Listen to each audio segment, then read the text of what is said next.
In just over a week, the biggest event to ever hit the Sea of Thieves is occurring. The stage will be set for Flameheart's return, or his biggest defeat yet.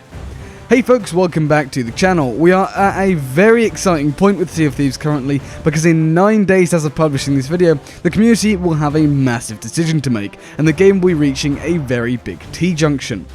What will this decision point be? What outcomes and effects will there be? And why is this the biggest event ever? Was a pirate's life not?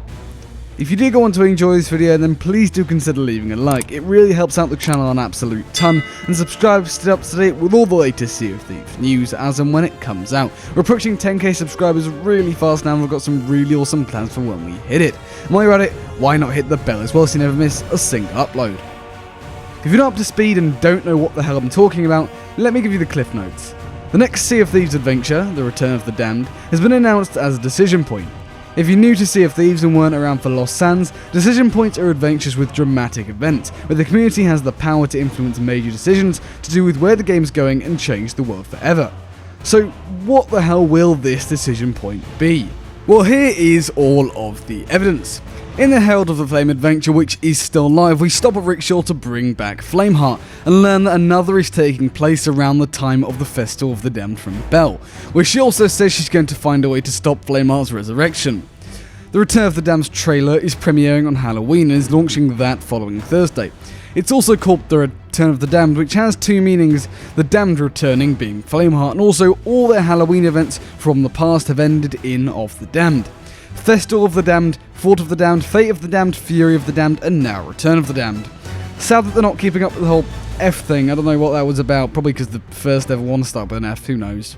Anyways, from all of that, in my personal opinion, I think that we'll be resurrecting or stopping the resurrection of Flameheart in the decision point.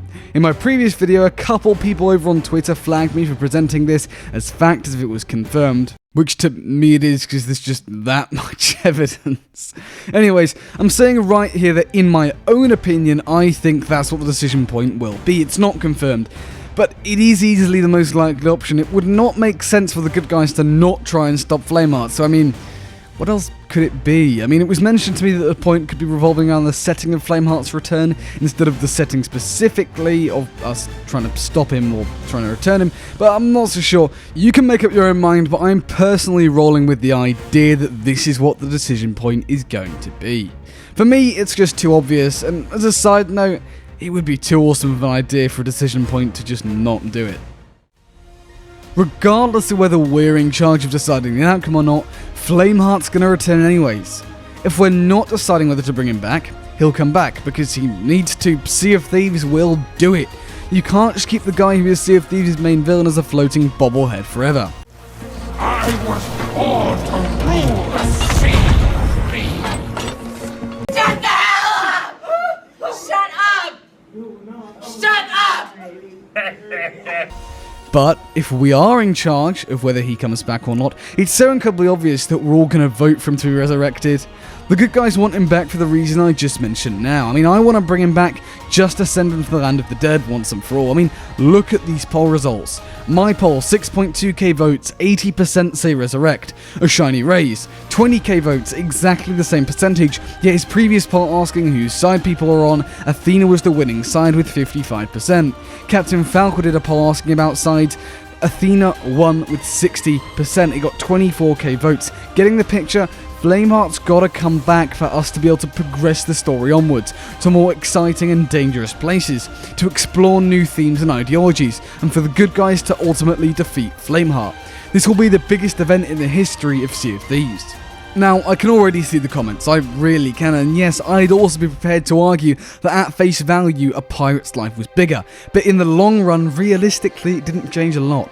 Flameheart's return is something that will last for the rest of the lifespan of the game, and when he eventually does fall, his return will go down in the history books as a pivotal moment in the Age of Ash. But there's still something I'm leaving out though, and that's that there are multiple possible outcomes and subsequent consequences of the decision point. With Lost Sands, we didn't know what the eventual outcome of either side would be, we only had sort of hints, but heck, we're now getting some sort of Port Town Fort thing, so that was a massive W. It does make you wonder though what would have happened had the Reapers won. We did get a glimpse of something during the event, we don't know what, but there were changes to Golden Sands during the event as the Reapers led ahead. Anyways, point is, say for example, if Flameheart returns, then the Athena's Fortune hideout will be deleted from existence and never come back. No one would bring Flameheart back. Rare won't do that, nor anything as drastic, but you get the point. The community's actions or inactions can influence other things than the main decision point. Even so, I can't really think of anything they could do within reason that would stop the community bringing Flameheart back. There really isn't anything. I think if there are any consequences, that's a sacrifice the community will be willing to take, because it's such a pivotal point in the story that needs to go through without any hiccups. Strictly speaking, this makes any potential consequences void and just an annoyance that Rare puts in.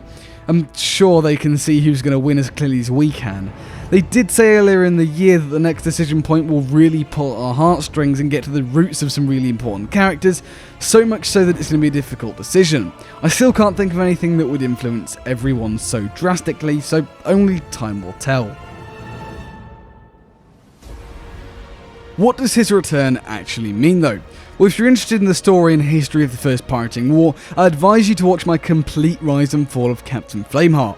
I produced it when the Heart of Fire novel was released not so long ago, and I've condensed the story of a novel down into an hour. It took an absolute age to make, so go check it out if you want to know more, or go read it yourself. It's a fantastic read, and it will detail and foreshadow so many places, characters and objects.